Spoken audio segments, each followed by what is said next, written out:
থালাপতি বিজয়, হয়তো এই নামটা অনেকে শুনেছেন, অনেকের পছন্দের একজন নায়ক।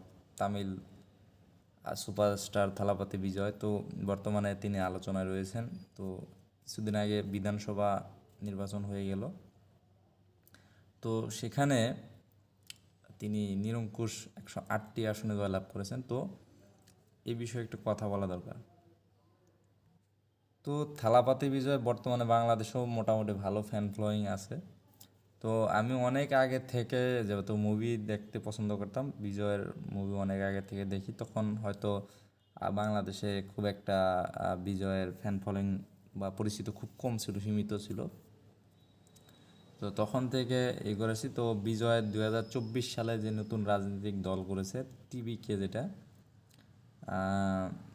তো সেটা সে নিজেই ফাউন্ড করেছে। এবং অন্যান্য অ্যাক্টর বা অ্যাক্ট্রেসরা কী করে, বিভিন্ন প্রতিষ্ঠিত দলে যোগদান করে তারপরে সেখান থেকে তারা মনোনয়ন নিয়ে নির্বাচন করে। কিন্তু বিজয় উল্টো পথে বা রিস্ক নিয়ে তার ক্যারিয়ারের,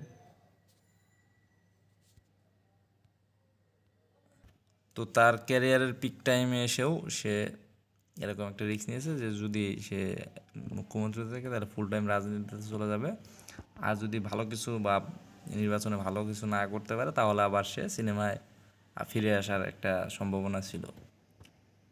তো যেহেতু সে মুখ্যমন্ত্রী হয়েছে, তো তার সিনেমাতে খুব একটা রেগুলার হবে না। তো 2024 সালে ফেব্রুয়ারিতে তো আমার এই চ্যানেলেই শর্ট ভিডিও ছিল একটা, অনেক আগে, আপনারা হয়তো দেখেছেন যারা।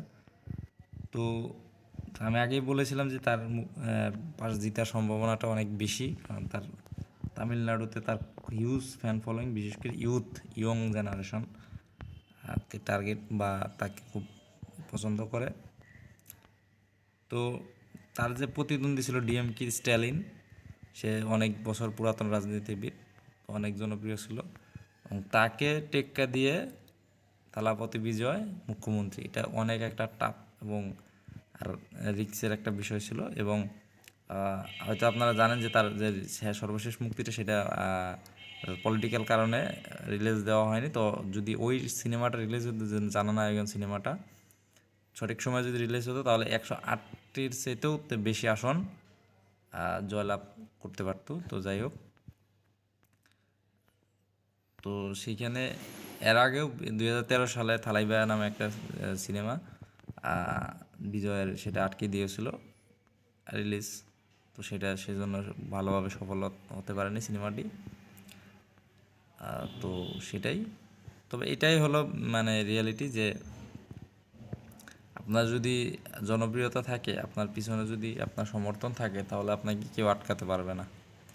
তো যাই হোক, অভিনন্দন, শুভকামনা যে যাতে থালাপতি বিজয় ভালো কিছু করে ওই রাজ্যের জন্য, বিশেষ করে ওই রাজ্যে যে মুসলমান রয়েছে, আর তারা যেন মোটামুটি একটা সুন্দরভাবে বাঁচতে পারে বা স্বাধীনভাবে থাকতে পারে, সেটাই কামনা করি।